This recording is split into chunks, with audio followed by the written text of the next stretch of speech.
Assalamualaikum warahmatullahi wabarakatuh. Teman-teman, pemirsa sudut pandang balik lagi sama Dede Prayudi atau Bro Uki di dalam acara Sudut Pandang episode keempat. Ya, bersama di sebelah kanan saya sudah ada Mas Sigit Widodo.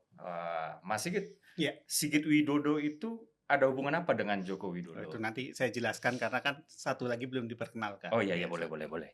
Oke, di sebelah kiri saya ada Mas Belmondo Scorpio. Ya. Mas Belmondo, Ya. ini kira-kira dalam rangka apa memakai baju SpongeBob? Nanti dijelaskan setelah Bro Sigit menjelaskan Widodonya. Oh iya, ditolak Oke. terus saya dari tadi ya. Nggak kena gubris. Oke, teman-teman, pada kesempatan kali ini Sudut Pandang akan membahas sebuah topik yang mungkin teman-teman banyak nggak ngeh ya. Yaitu apa? Yaitu Pak Jokowi, Presiden ke-7 kita sebentar lagi akan berulang tahun yang ke-65. Yaitu tepatnya pada tanggal 21 Juni 2026 atau hari Minggu kalau nggak Hari salah Minggu, Cancer berarti beliau ya. Cancer ya? Cancer. Cancer. Nah, ini kira-kira kawan-kawan Mas Sigit, Mas Belmondo itu apa yang patut dirayakan ya? Kalau Mas Sigit dan Mas Belmondo itu menjadi seorang pengagum Pak Jokowi. Apa iya pengagum Pak Jokowi ya? Oh iya. Oh iya. Oh iya. Iya. Pasti itu. Apa yang sesuatu untuk dirayakan atau untuk diingat lah kepada terkait dengan Pak Jokowi? Mas Sigit dulu deh. Oke. Apa ya? Pak Jokowi itu buat saya sebetulnya satu sosok yang luar biasa sih, Bro Ki.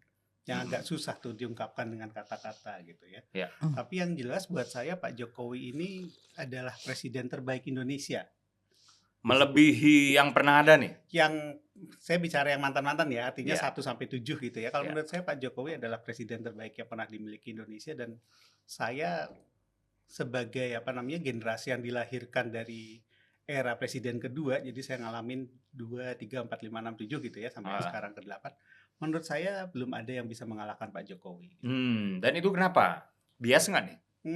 Mungkin antara biasa atau enggak ya, tapi jelas kalau data kan bisa sabrek disampaikan oleh Bro Uki ya. Bro Uki kan masalah data itu orang yang Kompeten. sangat layak untuk data. Tapi kalau saya gini aja, Pak Jokowi ini kalau kita ketemu gitu ya, kalau kita ketemu seorang Joko Widodo itu kita akan merasakan bahwa beliau ini orang yang sangat tulus dan mau bekerja keras untuk Indonesia. Itu yang paling jelas tuh. Ya.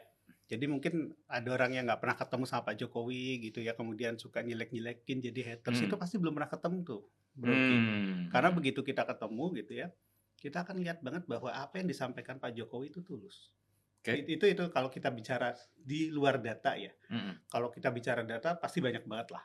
Jalan tol 2.000 km lebih dibangun Pak Jokowi, jalan desa 300.000 km lebih dibangun Pak Jokowi, ada kartu Indonesia Sehat, kartu Indonesia Pintar, banyak lah. Tapi yang jelas itu, apa yang dilakukan Pak Jokowi dari awal beliau mungkin menjabat wali kota sampai menjabat gubernur, menjabat presiden, itu sangat tulus. Dan beliau itu kerja keras, setiap hari bekerja untuk rakyat Indonesia. Itulah kalau buat saya pandangan saya tentang sosok seorang Joko Widodo. Ya, oke. Menyambung ke pertanyaan saya sebelumnya. Jadi Sigit Widodo itu siapanya Joko Widodo? Iya. Kan sama-sama Widodo. Sama-sama Widodo ya, satu marga berarti. Satu marga. Ya, itu memang cara paling gampang buat memperkenalkan diri sebetulnya gitu ya. Sering banget saya pakai tuh. Oke. Jadi selalu saya bilang Sigit Widodo bukan adiknya Pak Joko Widodo. Walaupun pernah dipecandain sekali sama Mas Kaisang. Jadi di sebuah kampanye di pemilu 2024, Mas Kaisang pernah bilang, ini Sigit Widodo ya, jangan-jangan adiknya bapak saya. Pernah dipecandain gitu ya. Iya. Tapi gini, kalau saya ingin mengklaim sesuatu nih. Oke, apa tuh? Saya mungkin bukan adik kandungnya, bukan adik biologisnya Pak Joko Widodo, tapi saya adik ideologisnya. Ngeri. Ya. Dan menurut saya semua kader PSI, semua anggota PSI adalah adik-adik dan anak-anak ideologisnya Pak Jokowi.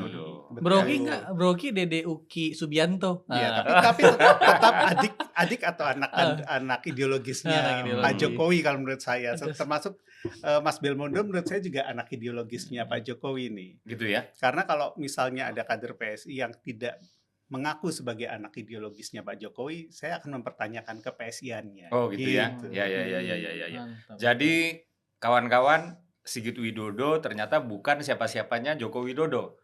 Ya, mungkin ketika beliau lahir orang tuanya itu sudah mampu melihat ke masa depan. Ya, Visioner. visioner, ya, menganggap atau sudah bisa melihat bahwa akan lahir seorang pemimpin yang hebat, yang namanya belakangnya ada Widodonya, Ada Widodo. gitu. Cuma nama depannya nggak bisa terterawang sehingga lahirlah Sigit Widodo dengan nama Sigit Widodo. Ada ilmu mistis. Ada. Iya. Oke, Mas Belmondo, ya. Iya. Jadi apa yang layak dan patut untuk diingat oleh warga negara Indonesia atau Iya. mungkin dirayakan Eh, terkait ulang tahun Pak Joko Widodo? Oke, kalau dari saya pertama, tentu kalau bicara tentang Pak Jokowi, kita juga bicara tentang kinerja beliau selama menjadi pejabat publik. Pejabat Iya. publik kayak Bro Sigit sampaikan, ada wali kota, gubernur maupun presiden. Tapi kalau kita kaitkan dengan ulang tahun beliau yang akan datang nanti, 21 Juni 2026 ini, tentu saya nggak tahu mau mengkaitkannya ke apa sebenarnya. Iya. Cuman mungkin kita bisa ambil semacam perspektif yang lebih reflektif, seperti misalnya, wah ternyata Pak Jokowi semakin menua. Orang yang sangat negarawan ini, yang dulu pernah mendedikasikan hidupnya atau mewakafkan dirinya untuk membantu masyarakat, hari ini semakin menua. Ya. Dan ini juga bisa jadi sebuah pandangan bagi teman-teman di PSI yang melihat penuaan Pak Jokowi ini bukan hanya tua secara umur, tapi harus juga menjadi sebuah pandangan atau keyakinan bahwa Pak Jokowi juga punya ideologi, punya kerja-kerja yang bisa menjadi contoh bagi PSI. Misalnya PSI kan dulu pakai tuh waktu pemilu 2024, PSI adalah Jokowi kan, atau sebutannya apa? Jokowisme. Sehingga itu menjadi keyakinan sendiri bagi Pak Jokowi. Mungkin dalam rangka ulang tahun Pak Jokowi ini, teman-teman dari PSI atau teman-teman yang mendukung Pak Jokowi bisa mengambil intisari lagi. Dari apa sih arti Jokowisme itu? Apa sih kinerja yang seharusnya dilakukan partai politik, terutama PSI di Indonesia? Karena kalau kita tarik lebih jauh tentang apa yang telah dilakukan Pak Jokowi, seperti yang Bro Sigit bilang, di era Pak Jokowi, bansos disampaikan kepada masyarakat tuh betul-betul tepat sasaran. Itu dibuktikan dari bagaimana masyarakat sangat menyukai Pak Jokowi era itu. Terus kalau kita lihat juga pembangunan jalan tol, bendungan, bandara, hal apapun terkait infrastruktur itu di era Pak Jokowi sangat terasa sekali. Dan itulah mengapa ulang tahun ini sebaiknya dirayakan sebagai pengingat bahwa dulu pernah ada seorang presiden ke-7 yang benar-benar niat dan kerjanya tuh untuk masyarakat. Kalau kemudian nih, pasti ada juga nih Bro Sigit, Bro Ki. Misalnya Pak Jokowinya ulang tahun gitu ya. Pasti akan ada juga orang yang nyinyir tuh pasti ada. Untuk apa Jokowi diingat-ingat ulang tahunnya, biarin aja. Dia kan A, B, C, D misalnya, itu kan dari PDI Perjuangan tuh. Baru mau niat jalan-jalan aja udah dinyinyirin ya. Betul, udah dinyinyirin. Apalagi mau niat berulang tahun, pasti dinyinyirin juga. Mudah-mudahan enggak.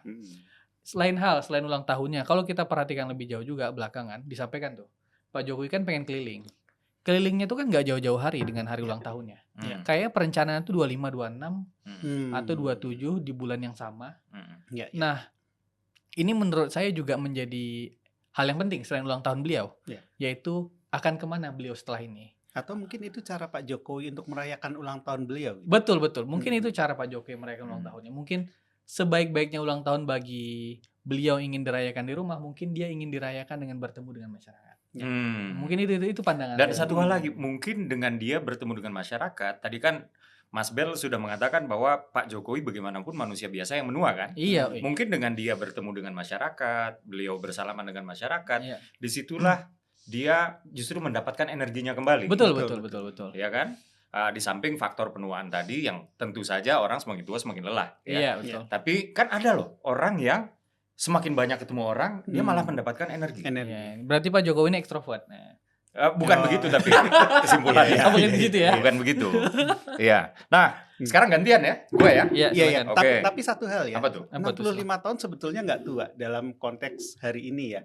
Karena ya mungkin kalau zaman dulu orang udah 50 tahun kesannya udah tua gitu ya. Kalau sekarang 50 60 tuh biasa lah. Bahkan 70 tahun banyak yang terlihat masih muda gitu. Jadi menurut saya walaupun Pak Jokowi kemarin sempat sakit ya, alhamdulillah sekarang sudah sembuh, sudah sehat kembali. dalam usia 65 tahun, terutama sebagai politisi yang sudah sangat berpengalaman, Pak Jokowi ini masih muda banget sebetulnya. Ya. Kecuali memang dibandingkan sama Mas Belmondo gitu ya, pasti ya akan terlihat lebih Ya, tua. jadi gitu. penonton ini Gen Z ya, Gen saya milenial, Ya, ini Gen X. saya Gen X. Ya, jadi ini peleburan 3 generasi yang berbeda di acara Kalau sudut Pak pandang Jokowi ini. gabung di sini ada baby boomers. Ada jadi ya. boomers juga Iya, iya, berarti. iya. Ya. Oke. Oke, gimana Bro Jadi- Ki melihat ini dulu? Ya, oke. Jadi sesuatu yang untuk dirayakan itu udah pasti ada, yaitu kembali sembuhnya Pak Jokowi. Oke. Oh, Ya, kita sama-sama tahu lah bahwa Alhamdulillah gitu. tahun kemarin terutama ya, Iya. Pak Jokowi itu sudah beredar santer beritanya di mana-mana bahwa beliau menderita autoimun. Iya, iya, iya. Sehingga kita bisa melihat dari penampilan fisiknya memang tidak fit, Ya. begitu kurang lebih. Dan pada hari ini kita sudah bisa melihat perbedaannya. Ya, sebenarnya saya sudah melihat perbedaannya itu semenjak beberapa bulan lalu, 2 bulan lalu lah. Ini Pak Jokowi kayaknya makin sehat. Ya. Dan semakin hari saya lihat, ternyata memang betul. Ya, terakhir saya lihat itu kalau nggak salah itu 2 hari yang lalu, walaupun saya melihatnya dari media ya, itu memang Pak Jokowi semakin hari semakin pulih. Udah sangat Ya. sehat. Sudah sehat. Dan ini adalah sesuatu untuk kita rayakan. Sebagai orang-orang yang terinspirasi dari Pak Jokowi, sehatnya Pak Jokowi menuju hari ulang tahunnya tentu adalah sesuatu untuk dirayakan. Kedua adalah sesuatu untuk dikenang ya tadi ya, Ya. atau sesuatu untuk diingat ya. Diingat. Tadi Belmondo juga sudah mention bahwa ada frasa yang namanya Jokowisme. Ya, jadi apa sih Jokowisme itu? Jadi Jokowisme itu ya dia adalah sebuah paham ya, sebuah paham tentang kepemimpinan ya, tentang bagaimana arah bangsa ini berjalan, yang dimana itu ada kekhasannya itu setidaknya itu ada 3. Yang pertama adalah Indonesia itu sudah nggak lagi melulu soal Jawa sentris, Ya. tapi melainkan Indonesia sentris. Ya. Dan Pak Jokowi lah yang mencetuskan ini, ya. Dan ini menarik sekali loh. Ini menarik sekali. Kenapa? Karena kalau Pak Jokowi ini seorang politisi, ya, tentu sebaiknya concern itu di Jawa saja. Karena mayoritas. Karena toh 60% lebih penduduk Iya. Indonesia itu ada di Pulau Jawa. Iya. Ya, tapi justru Pak Jokowi yang memperkenalkan konsep 3T. Iya. Ya, yang termiskin, terluar, Iya. dan lain-lain. Terdepan. Terdepan. Ya. Dan di era Pak Jokowi itu kita bisa sama-sama merasakan bahwa setidaknya nih misalnya saya ambil satu indikator yaitu indeks pembangunan manusia ya. Oke. Indeks pembangunan manusia itu apa? Di sini ada 4 variabel. Yang pertama adalah angka harapan hidup. Tadi Mas Sigit udah bilang di Indonesia sekarang orang usianya itu rata-rata udah sekian gitu ya. Itu adalah angka harapan hidup. Lalu adalah angka harapan lama sekolah. Terus kemudian adalah rata-rata pendidikan dan juga pengeluaran atau taraf hidup. Ya. Di Indonesia selama kepemimpinan Pak Jokowi itu indeks pembangunan manusia itu naik terus. Tapi yang bikin menarik adalah, tahu nggak? Kalau kita pecah indeks pembangunan manusia by provinsi, tahu nggak yang paling kencang kenaikannya itu di mana? Papua ya. Di Indonesia Timur. Indonesia Timur. Oke. Papua Barat, ya NTB, kemudian Gorontalo. Dan ini artinya apa? Begini, kalau Pak Jokowi hanya sekedar seorang politisi, ya ngapain capek-capek pikirin Indonesia Timur yang penduduknya cuma 8-9%. Ya, mendingan fokus aja di Pulau Jawa seperti pemimpin-pemimpin sebelumnya, karena disitulah ya kalau Pulau Jawa itu terlayani dengan baik ya, orang di Jawa happy dan lain-lain, itu stabilitas politik pasti terjaga. Gitu. Kalau ada riak-riak di ujung, nah ini kalau misalnya kita cuekin ya yang terluar dan termiskin tadi, kalau ada riak-riak di ujung sementara Jawa aman, yang di ujung ini kita kacangin juga aman-aman aja secara nasional. Misalnya seperti itu ya. Nah inilah dia yang membedakan politisi dengan negarawan tadi. Berarti yang dulu lebih banyak mikirin Jawa aja ya sebelum Pak Jokowi ya? Ya, saya tidak mau menghakimi yang dulu, tapi yang jelas konsep Indonesia sentris ini pertama kali diperkenalkan oleh Pak Jokowi. Ya, yang tadinya memang kita harus sama-sama akui bahwa pembangunan itu Jawa sentris. Nah itu yang pertama soal Jokowisme tadi kan. Lalu yang kedua adalah mengembalikan kedaulatan hasil perut bumi Nusantara ke NKRI lagi. Nah inilah dia hilirisasi. Dan ini butuh nyali yang luar biasa. Butuh nyali yang luar biasa. Ya, kita sama-sama tahulah dulu kita itu punya cadangan minyak bumi terbesar di dunia. Ya, bukan terbesar di dunia, tapi salah satu yang terbesar di dunia. Kita adalah net eksportir ya. tahun 70-an gitu ya. Iya, 70-an, dan kita 80-an. kalau belajar PMP, dulu zaman gua tuh PMP. Selalu diajarkan untuk bangga sebagai warga negara Indonesia karena minyak buminya banyak, katanya. Sekarang minyak buminya udah habis. Ya. Dan Indonesia masih gini-gini aja. Kenapa itu bisa terjadi? Karena bahan mentahnya dijual keluar, lalu kita impor lagi sudah dalam bentuk bensin. Oke. Dan itu artinya apa? Malah kita nombok. Ya. Gitu. Nah, Pak Jokowi ini dengan hilirisasi ingin menghentikan ini semua dengan produk-produk yang masih ada, misalnya nikel, tembaga, emas dan lain-lain, ya, supaya diolah di NKRI, supaya ada nilai tambah, Ya. supaya bahan baku itu nggak keluar, tapi kalaupun dia keluar, dia harus minimal jadi barang setengah jadi. Ya. Kalau bisa menjadi barang jadi. Nah, inilah dia hilirisasi, dan ini tentangannya oleh pihak luar itu luar biasa hebat. Ya, dari Eropa segala macam. Karena Eropa sudah menyiapkan industri listrik yang besar. Ya, sementara bahan bakunya itu adalah nikel, ya, bahan baku baterai, dan mereka sudah mupeng gitu ya. Wah, ini bisa dapat dari Indonesia nih. Taunya Indonesia ngelarang ekspor bahan baku nikel. Ya. Dan apa yang terjadi? Mereka melaporkan ke WTO, WTO menyidangkan kita, lalu kita kalah, dan Pak Jokowi bilang, kalah nggak usah khawatir. Ya, kita banding, dan ini butuh nyalinya luar biasa. Ya. Dan yang paling terakhir, ya, Jokowisme itu adalah soal kerekatan dengan rakyat. Ya, jadi tidak ada itu yang namanya hierarki. Ya, tidak ada itu yang namanya protokoler. Ya, kalau misalnya kawan-kawan bisa melihat, tadi saya sudah singgung ya bahwa Pak Jokowi itu seperti recharge lagi energinya. Ketika Pak Jokowi bertatap muka langsung dengan rakyat. Ya. Kadang-kadang mobil presiden lagi jalan, waktu masih jadi presidennya menjabat, mobilnya berhenti, tiba-tiba Pak Jokowi buka pintu, nyalamin warga. Yeah. Gitu. Dan di situ terlihat Pak Jokowi nggak ada capek-capeknya. Yeah. Gitu. Jadi menurut gua sih inilah yang patut dirayakan, dan juga sesuatu yang patut diingat supaya kita ke depan itu punya standar itu, bare minimum itu sekarang kepemimpinan itu menjadi lebih tinggi daripada sebelum-sebelumnya. Begitu bro, keren kan? Keren. Minum dulu ya. Iya. Mungkin satu diseruput dulu ya. Diseruput. Oke. Itu acara yang lain. Ya. Satu hal yang juga menarik ya, Pak Jokowi ini menurut saya salah satu sosok yang paling bisa memuaskan masyarakat, dan tidak cuma di satu golongan. Pak Jokowi itu bisa memuaskan kelas menengah, middle class, sekaligus ke akar rumput juga. Jadi kalau saya sering ngobrol sama akar rumput gitu ya, akar rumput ini mereka sangat menghargai Pak Jokowi, terutama di desa-desa. Jadi kalau kita boleh baca data gitu ya, dana desa di zamannya Pak Jokowi itu meningkat pesat, sampai 4 kali lipat dari awal sampai akhir beliau menjabat. Sehingga terakhir itu kalau nggak salah per tahunnya itu dana desa 71 triliun zamannya Pak Jokowi itu. Dan itu rata-rata kalau per desa aja itu akan mendapatkan sekitar 800 M sampai 1,2 M. 800 juta sampai 1,2 M lah. Dan kalau kita lihat juga penambahan jalan desa itu panjang banget tuh. Dan itu dari dana desa ya? Dari dana desa. Ya, inilah dia yang disebut Pak Jokowi itu membangun dari desa itu. Membangun dari desa. Jadi kan kita selalu bilang, oh jalan tolnya menambah 2000 kilometer gitu. Jauh. Kalau seluruh presiden digabungkan sebelumnya ya, sebelum Pak Jokowi digabungkan, itu tolnya nggak sampai 2000 km. Zamannya Pak Jokowi 2000 sekian lah. Tapi yang sering dilupakan ada jalan desa yang berkembang pesat. 300.000 kilometer loh jalan desa dibangun semasa Pak Jokowi.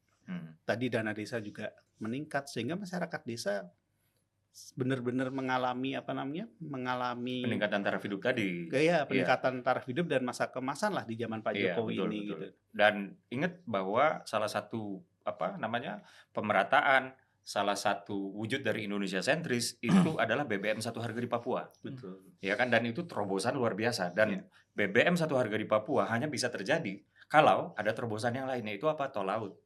Ya kan? Dan tol laut juga terobosan dari Pak Jokowi. Jadi memang inilah dia ya.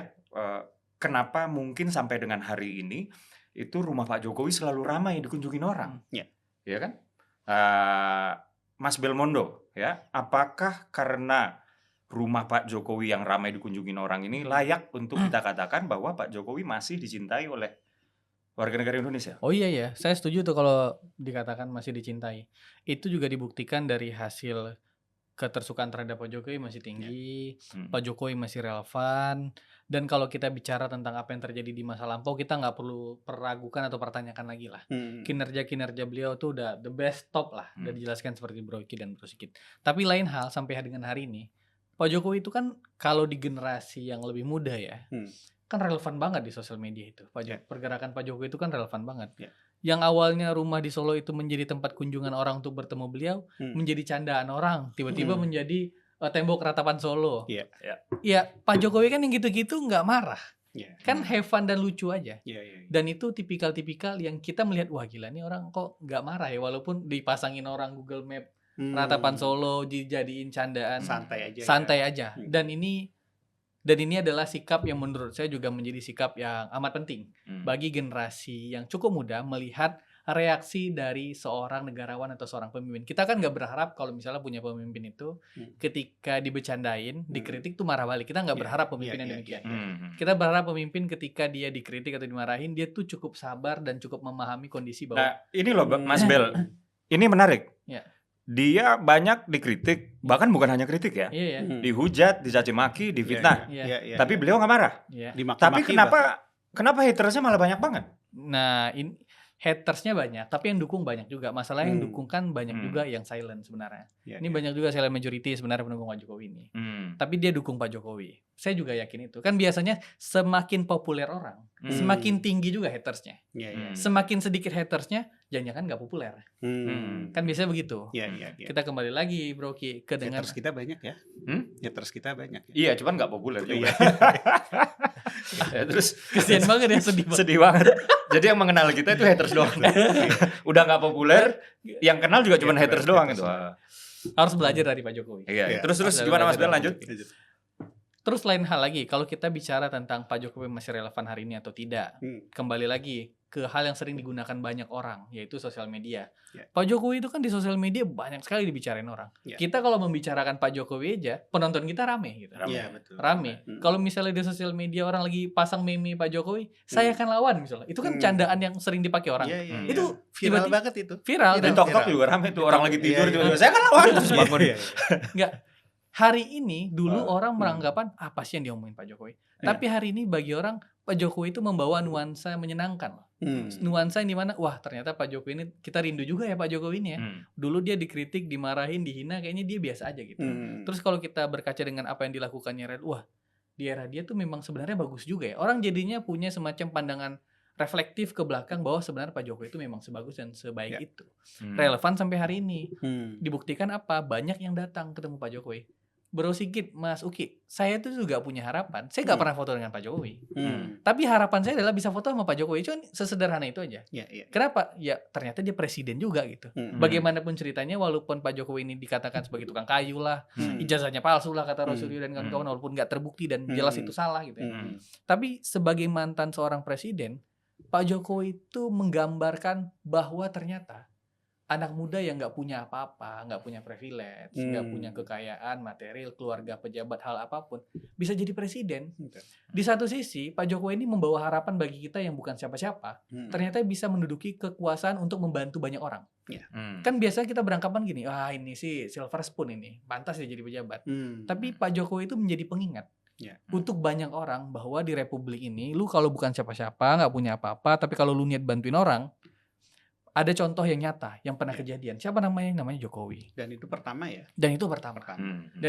Dan itu menjadi sebuah nilai yang sampai hari ini bahkan saya juga mungkin banyak orang juga mempercayai bahwa kita yang bukan siapa-siapa ini nanti juga bisa bantuin orang kok. Gak mesti orang yang punya privilege tertentu gitu. Itu poin yang saya yakini sampai kapanpun itu akan sangat relevan. Gitu sih. Ya. Jadi bahwa Pak Jokowi banyak berbuat ya. Itu jangan hanya dimaknai karena dia seorang presiden. Tapi harus dilihat juga bahwa beliau ini bukan lahir dari keluarga yang berprivilege. Harus dilihat itu. Dan ini bisa dimaknai dengan Jokowi adalah simbol bahwa everyone can be someone. Pak Jokowi itu membuat kita percaya bahwa kalau kita niatnya tulus, kalau niatnya baik, maka kita bisa berbuat banyak untuk yang lain. Kurang lebih seperti apa itu. sebutannya? Pak Jokowi itu adalah kita. Pak Jokowi adalah kita. Tapi satu-satu. Pak Jokowi adalah pemberi motivasi tanpa berkata-kata. Oh. Dia tuh kayak motivasinya udah berjalan sendiri gitu. Dia nggak perlu ngomong atau membuktikan dirinya, dia cukup memberikan contoh baik udah cukup. Nggak seperti Mario Sungguh ya? Iya. Iya, Iya, iya, iya, iya, iya. Mari tunggu siapa? Mas, Saya nggak ikutan. Mas Sigit, Hmm. tadi kan Mas Bel itu sudah mengatakan bahwa banyak yang sudah diperbuat oleh Pak Jokowi. Sekarang saya saya ingin menanyakan Inilah jadi apa bukti forum. kecintaan masyarakat Hmm. terhadap Pak Jokowi hingga sampai terakhir ini masih ya udah satu setengah tahun ya masih dikatakan bahwa Pak Jokowi itu dicintai. Atau mungkin jangan-jangan bukan dicintai tapi hanya bikin lawan risih. Oke. Ya, tapi saya mau nambahin sedikit dulu nih, Bro Uki. Jadi kalau tadi kita bicara data dan sebagainya, sebetulnya apa yang dikerjakan Pak Jokowi selama 10 tahun itu bisa dirasakan banget loh. Jadi kalau kita bicara 2014 sebelum Pak Jokowi menjabat itu ya, Indonesia kan sebetulnya udah bukan negara miskin tuh. Indonesia pada saat itu sudah menjadi negara kelas menengah sebetulnya dengan pendapatan sekitar 4.000 US lah pada saat itu. Tapi feel-nya masih kayak negara miskin, Bro Uki. Kenapa begitu? Misalnya kita nggak punya MRT misalnya di ibu kota. Kalau naik kereta masih ada orang yang naik kereta di atap misalnya seperti itu. Jalan tol masih belum nyambung, masih putus-putus gitu. Kalau saya keluar negeri gitu membandingkan misalnya kereta di Singapura, kereta di negara lain gitu, Indonesia tertinggal banget gitu. Nah, semasa Pak Jokowi itu diselesaikan. Sekarang kalau saya sekarang jarang naik mobil. Karena kemana-mana saya naik komuter lain, lebih enak, murah tapi nyaman. Zaman dulu sebelum Pak Jokowi ya naik komuter lain kadang ada sama pengamen, ada, sama kambing, sama ayam gitu, ada yang bersih-bersih lantai gitu ya. Nah, tapi itu selalu dibilang sama haters itu kan yang memulai bukan Pak Jokowi. Ya nggak apa-apa, yang memulai memang bukan Pak Jokowi, tapi Pak Jokowi yang menyelesaikan. Semua itu termasuk jalan tol Jawa selesai di era Pak Jokowi. Oke, balik lagi ke pertanyaan saya. Apa yang menjadikan kita yakin bahwa Pak Jokowi itu masih dicintai oleh rakyat? Nah, salah satu yang jelas ketika kita turun ke masyarakat gitu ya, ke grassroots gitu, banyak yang bilang dulu Pak Jokowi pernah ke sini. Kami pingin Pak Jokowi datang lagi ke sini. Itu banyak tempat seperti itu. Jadi daerah-daerah yang sudah pernah didatangi Pak Jokowi, terutama di desa-desa itu masyarakatnya punya kenangan yang sangat kuat. Dan mereka ingin, ayo dong Pak Jokowi datang lagi. Mungkin karena itu kemudian juga muncul banyak undangan nih yang harus didatangi akhirnya sama Pak Jokowi ya. Tadi mungkin Pak Jokowi mendapat recharge energi ketika bertemu dengan masyarakat. Tapi sebaliknya masyarakat juga sama mendapat recharge energi ketika didatangi Pak Jokowi. Jadi saya pribadi itu selalu kalau habis ketemu Pak Jokowi itu bersemangat gitu. Dan saya yakin masyarakat juga kebanyakan seperti itu. Terutama yang sudah pernah ketemu Pak Jokowi, maka adalah sosok kerinduan terhadap sosok Pak Jokowi ini jelas nih. Bukan cuma kekhawatiran kelompok-kelompok yang nanti kalau Pak Jokowi turun, elektabilitas kami turun misalnya seperti itu ya. Cuman kekhawatiran itu pun menurut saya itu hal yang wajar. Iya, wajar. Karena fenomena Jokowi ini betul-betul sesuatu yang disebut anomali politik. Beliau itu bukan dari kalangan aristokrat. Betul. Beliau itu tidak memiliki darah biru politik. Beliau itu bukan petinggi partai, apalagi pemilik partai. Beliau itu bukan pengusaha besar gitu. Ya memang beliau itu pengusaha mebel, tapi untuk menjadi politisi kelas nasional itu tidak bisa kita checklist sebagai pengusaha dalam definisi umum, kurang lebih seperti itu ya. Tapi kemudian kita lihat track recordnya ya, 2 kali ikut Pilwalkot Solo menang, bahkan dengan perolehan suara itu di atas 90%. Yang kedua ya. Iya, yang kedua. Lalu kemudian ikut Pilgub di Jakarta, menang. Dan belum lama setelah itu, tidak lama setelah itu, yaitu 2 tahun kemudian ikut Pilpres, menang. Kemudian ikut Pilpres lagi, menang lagi. Dan ini dia yang menjadi, saya sebut tadi adalah sebuah anomali, ya, yang dimana pada awalnya kita pasti nggak akan pernah bisa berpikir bahwa akan ada seseorang yang bisa seperti ini. Win rate-nya 100%. Win rate-nya 100%. Dan tidak mungkin di situ kita kemudian menyimpulkan bahwa Pak Jokowi menang ini bukan karena dicintai rakyat. Itu kan nggak mungkin. Nggak mungkin. Jadi bahwa Pak Jokowi menang itu sebegitu hebatnya ya, dengan latar belakang yang bukan siapa-siapa tadi, itu mau nggak mau harus diakui bahwa beliau itu dicintai rakyat. Dan satu hal yang pasti bahwa Pak Jokowi berhasil mematahkan oligarki partai politik. Betul. Jadi pada zamannya ya konon sebelum Pak Jokowi ini ya eksekutif walaupun kita hidup di era presidensial ya tapi masih tunduk kepada Oligarki DPR. Yang kemudian DPR tersebut ya oleh banyak peneliti itu disebut dihuni oleh para oligarki parpol. Nah di era Pak Jokowi itu sudah berhasil dipatahkan.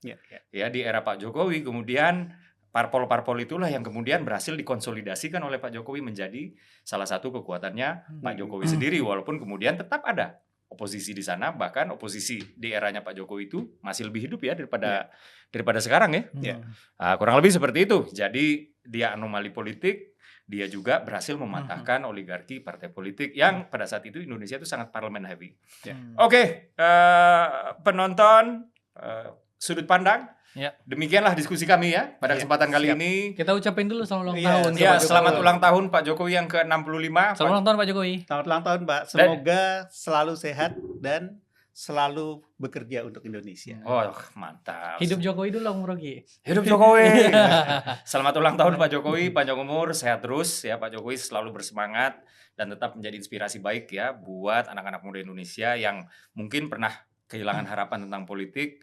Kemudian melihat sosok Pak Jokowi, termasuk kita ya, kemudian melihat sosok Pak Jokowi malah ingin cemplung ke politik ya, karena di sana kita merasakan harapan, kurang lebih seperti itu. Ucapan dari Belmondo.